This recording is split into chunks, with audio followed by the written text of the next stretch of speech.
നമസ്കാരം. Media vision വാർത്തകളിലേക്ക് സ്വാഗതം.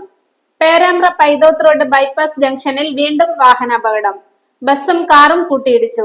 ഇന്ന് രാവിലെ 7:30 അപകടം. 2 പേർക്ക് പരിക്കേറ്റു. പേരാമ്പ്ര പൈതോത്ത് റോഡ് ബൈപ്പാസ് ജംഗ്ഷനിൽ ബസ്സും കാറും കൂട്ടിയിടിച്ച് 2 പേർക്ക് പരിക്ക്. ഇന്ന് രാവിലെ 7:30 പേരാമ്പ്ര പൈതോത്ത് റോഡ് ബൈപ്പാസ് ജംഗ്ഷനിലുണ്ടായ അപകടത്തിൽ ബസ് ഡ്രൈവർക്കും കണ്ടക്ടർക്കും നിസ്സാര പരിക്കേറ്റു.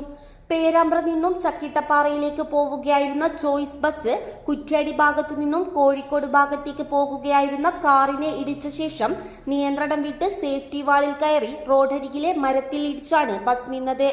ബസ്സിൽ യാത്രക്കാർ കുറഞ്ഞതിനാൽ വൻ ദുരന്തം ഒഴിവായതായി നാട്ടുകാർ പറഞ്ഞു.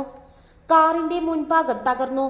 കാർ യാത്രക്കാർക്ക് എയർ ബാഗ് ഉള്ളതിനാൽ പരിക്കേൽക്കാതെ രക്ഷപ്പെട്ടു. പേരാമ്പ്ര താന്നിക്കണ്ടി റൂട്ടിൽ മത്സര ഓട്ടം വർദ്ധിക്കുന്നതാണ് അപകടങ്ങൾക്ക് കാരണമെന്ന് യാത്രക്കാർ പറഞ്ഞു. പൈതോത്ത് റോഡ് ജംഗ്ഷനിലും ചെമ്പ്ര റോഡ് ബൈപ്പാസ് ജംഗ്ഷനിലും അപകടങ്ങളും മരണങ്ങളും നിരവധിയാണ് നടക്കാറുള്ളത്. ഇതിനുള്ള പരിഹാരം ഉണ്ടാവണമെന്നാണ് യാത്രക്കാരുടെ ആവശ്യം. News bureau, media vision, Perambra.